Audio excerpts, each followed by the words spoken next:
रावण के बारे में हर कोई जानता है। वह राक्षस वंश का था और उसके द्वारा की गई गलतियों के कारण हर साल दशहरे के दिन रावण दहन भी किया जाता है। वैसे क्या आपको मालूम है कि महान विद्वान और पंडित होने के साथ साथ रावण भगवान शिव का परम भक्त भी था। एक बार की बात है, रावण ने सोचा कि क्यों न अपने आराध्य शिव जी को प्रसन्न किया जाए। यह विचार कर वो तपस्या में लीन हो गया। बहुत समय तक तपस्या करने के बाद भी शिव जी प्रसन्न नहीं हुए, तो रावण ने अपना सिर काटकर शिव जी को अर्पण कर दिया। इसके बाद उसका सिर फिर से जुड़ गया। इसके बाद उसने फिर से अपना सिर काट दिया, लेकिन उसका सिर फिर से जुड़ गया। इस तरह एक एक करके उसने 10 बार अपना सिर काटा और हर बार उसका सिर जुड़ जाता।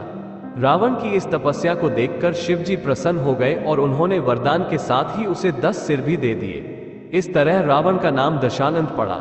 रावण के 10 सिर होने को लेकर इस कहानी के साथ साथ कई अन्य कहानियां भी प्रचलित हैं। ऐसा कहा जाता है कि रावण के 10 सिर नहीं थे, वो सिर्फ 10 सिर होने का भ्रम पैदा करता था। वहीं कुछ का ये भी मानना है कि रावण 6 दर्शन और 4 वेदों को जानने वाला था, इसीलिए उसे दशकंठी भी कहा जाता था। शायद इस कारण से भी उसे दशानंद भी कहा जाता था। माता सीता का हरण होने के बाद भगवान राम को लंका तक पहुंचने के लिए उनकी वानर सेना जंगल को लंका से जोड़ने के लिए समुद्र के ऊपर पुल बनाने के काम में लग जाती है। पुल बनाने के लिए पत्थर पर भगवान श्री राम का नाम लिखकर पूरी सेना समुद्र में पत्थर डालती है।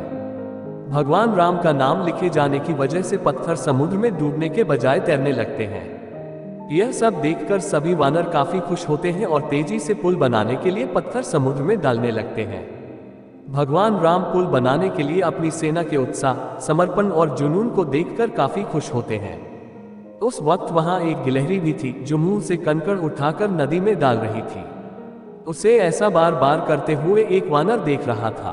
कुछ देर बाद वानर गिलहरी को देखकर मजाक बनाता है। वानर कहता है, हे गिलहरी, तुम इतनी छोटी सी हो, समुद्र से दूर रहो, कहीं ऐसा न हो कि तुम इन्हीं पत्थरों के नीचे दब जाओ। ये सुनकर दूसरे वानर भी गिलहरी का मजाक बनाने लगते हैं। गिलहरी यह सब सुनकर बहुत दुखी हो जाती है।